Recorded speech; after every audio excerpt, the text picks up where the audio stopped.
High court की तरफ से बीपीएससी का जो 3.0 की विज्ञप्ति थी, नोटिफिकेशन था, उस पर स्टे लगा दिया गया है। शिक्षा विभाग अपने विज्ञापन में जल्दी से जल्दी परिवर्तन कर लेगा। फॉर्म दोबारा नहीं भरने पड़ेंगे, ऑलरेडी भरे गए। नमस्कार दोस्तों, मैं गार्गी सारस्वत एक बार फिर से आपका स्वागत करती हूँ टारगेट विद अंकित के प्लेटफॉर्म पर। बीपीएससी के अंदर पहले पेपर लीक होना टीआरई 3.0 का, फिर पेपर का रद्द होना, पहले तो खैर मानना ही नहीं बीपीएससी का कि पेपर लीक हुआ, फिर उसके बाद परीक्षा की तिथि का बात होना, फिर एक साथ ही कैलेंडर का आना जिसमें डेट ये कहना कि भाई हम जो पेपर कराएंगे टीआरई 3.0 का वो हम 10 जून के करीब से कराएंगे। फिर अखबारों में खबर आने लगी कि 20 जून के करीब होने वाली है। फिर ऐसे में ही कल एक खबर आई कि भैया हाई कोर्ट की तरफ से बीपीएससी का जो 3.0 की विज्ञप्ति थी, नोटिफिकेशन था, उसमें गड़बड़ी पाते हुए उस पर स्टे लगा दिया गया है। क्योंकि जो गेस्ट टीचर हैं, जो कि जनरली 11th और 12th के स्कूलों में ही हैं, वो इस तरीके से सेटिस्फाई नहीं हैं। उनको ये है कि भैया हमें 5 मार्क्स एक्स्ट्रा मिले पर ईयर के अपने सर्विस के बेसिस पर।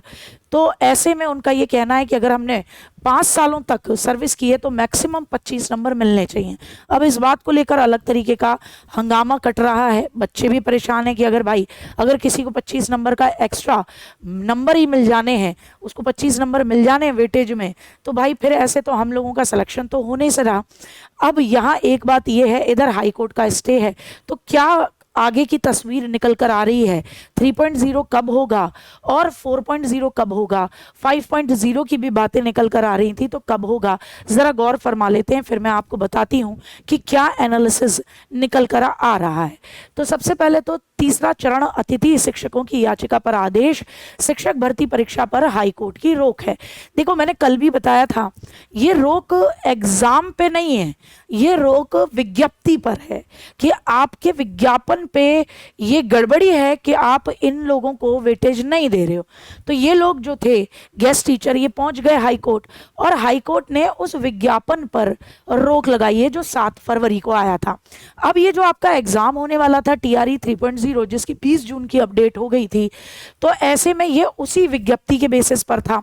तो अगर हाई कोर्ट ने समय दिया है, अगर नहीं दिया ही है, हाई कोर्ट ने समय दिया है कि आप अपनी विज्ञप्ति में ये जो चीज है इस क्लॉज को सुधार लीजिए और संशोधन करके नई विज्ञप्ति निकाल लीजिए, 1 महीने का समय दिया है, तो पेपर तो होगा।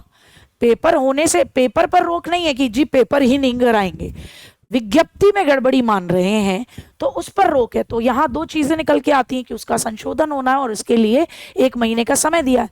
अगर ऐसे में बीपीएससी अपने विज्ञापन में जल्दी से जल्दी, शिक्षा विभाग अपने विज्ञापन में जल्दी से जल्दी परिवर्तन कर लेगा और फिर एक नई विज्ञापन निकाल देगा, फॉर्म दोबारा नहीं भरने पड़ेंगे, ऑलरेडी भरे गए, तो ये तो इतनी विंडो तो खोलनी पड़ेगी इन्हें भाई कि भाई देखिए, आप लोग जिन्होंने पहले फॉर्म भरे हैं, हम उनका डेटा यहाँ से रिट्राइव कर लेंगे, आप अपना जो एप्लीकेशन नंबर था और फीस रिसीट जो थी वो आप लगा दीजिएगा दोबारा से, तो आपको फीस नहीं भरनी पड़ेगी। तो इस तरीके से अगर जल्दी से जल्दी बीपीएससी इस काम को कर लेता है तो आपका ये एग्ज़ाम जो है वो बहुत जल्द देखने को मिल जाएगा, जुलाई की बिगिनिंग में, या अगर और तत्परता के साथ काम किया तो जून के एंड में भी दिख जाएगा।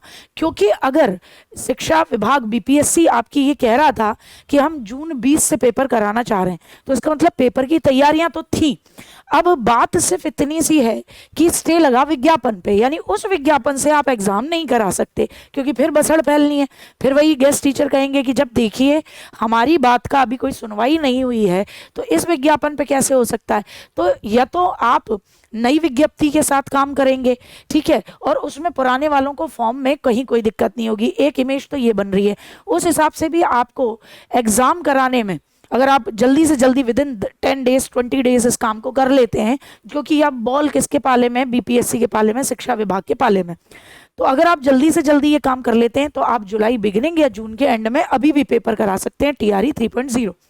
अब एक बात निकल कर आती है, तो फिर ऐसे में 4.0 किधर जाएगा? तो बेटा जी फिर 4.0 आपका, आप ये अच्छे तरीके से मान के चलिए कि 4.0 अब आपका खिसकते पहुंचेगा कहां पर, आपका सितंबर के करीब तक पहुंचेगा, क्योंकि इतना समय तो आपको देना पड़ेगा।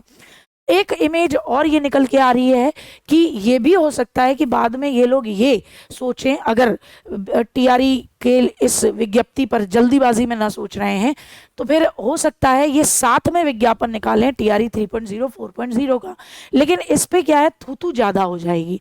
तो मुझे लगता नहीं है कि ये वाला तरीका ये अपनाएंगे, लेकिन कह नहीं सकते अभी ये, क्योंकि वीपीएससी के विचाराधीन है मामला, ये अपने तरीके से काम करेंगे कि क्या करना है। और एक बार विज्ञापन में चेंज किया गया तो आगे के 4.0 5.0 सभी विज्ञापनों में यही चीज़ निकल के आएगी। अब यहाँ देख लें क्या मामला है। तो देखो 7 फरवरी का जो विज्ञापन संख्या थी 22/2024 उस पर फिलहाल रोक लगा दी गई है। तीसरे चरण में 87,784 पदों पर बहाली होनी है।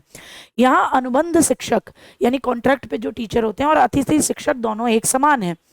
यहाँ कहा गया है कि अनुबंध शिक्षक और गेस्ट टीचर दोनों एक समान कर्तव्यों का निर्वहन कर रहे हैं, दोनों बतौर शिक्षक स्कूलों में बच्चों को पढ़ा रहे हैं, इनके बीच कोई अंतर नहीं है। ऐसे में अतिथि शिक्षकों को रोजगार के प्रत्येक वर्ष के लिए 5 अंक और अनुबंध शिक्षकों को मिलने वाले अधिकतम 25 अंकों की तरह इन्हें भी हकदार माना जाए, क्योंकि कॉन्ट्रैक्ट टीचर्स को दिया गया लेकिन गेस्ट टीचर को नहीं दिया गया। तो अगर ये चीज़ चेंज करनी पड़ेगी क्योंकि कोर्ट की तरफ से ये आ गया भैया दोनों बराबर हैं, आप सही तरीके से विज्ञापन निकालिए। तो यहाँ पर राज्य सरकार की ओर से बताया गया है कि अतिथि शिक्षकों की बहाली अस्थायी रूप से की गई है। इनकी बहाली 1,000 रुपये प्रति कार्य दिवस और अधिकतम 25,000 रुपये पर माह की गई है। तो अभी हम इस पर सोचेंगे। तो बॉल जो है, गेंद जो है वो अभी बीपीएससी और राज्य सरकार के मतलब पाले में है, उन्हें खुद से डिसीजन लेना है और एक बार डिसीजन आ गया तो बाकी में भी आएगा। तो अभी हाल फिलहाल में आपका ये जो पेपर है आपको अच्छा खासा समय दे रहा है और आपको पता ही है कि टारगेट विद अंकित पर आपके बुद्धा बैच में आपकी क्लासेस जोर शोर से चल रही हैं। आपका पॉलिटी मैं करा रही हूँ जिसका सिलेबस एनसीईआरटी कंप्लीट हो चुका है और कॉम्पिटिटिव एग्जाम वाला बेस का जो है वो भी तकरीबन विद इन 3-4 डेज में खत्म हो रहा है। फिर हम एक बेहतरीन रिवीजन का शेड्यूल बनाएंगे, क्योंकि जितना डिले होगा कोई दिक्कत नहीं है, हमें उतना ही रिवीजन का समय मिलेगा और हमें अपनी तैयारी उतनी ही बेहतर करनी है। ठीक साहब, तो चलिए ये खबर है और इस खबर पे पूरा मामला क्या है ये मैंने आपको बता दिया। तो यहाँ पर अब आपको देखना होगा, स्पेशली इसका असर पड़ेगा 11th-12th पर, क्योंकि वहाँ गेस्ट टीचर्स ज़्यादा हैं। ठीक है, तो आगे जो भी खबर होगी मैं आप तक ज़रूर लेकर आऊँगी, बिल्कुल निश्चिंत रहिए। जो भी जैसा भी आपके भविष्य के साथ कहीं कोई खिलवाड़ नहीं होने दिया जाएगा। और मुझे लगता है कि भाई माननीय हाईकोर्ट का जो फैसला है उस पर ढंग से कार्य करेगी राज्य सरकार और बीपीएससी एक सही और संजीदा फैसला लेगा। तो जय हिंद, जय भारत। मैं गार्गी सारस्वत आपसे विदा लेती हूँ।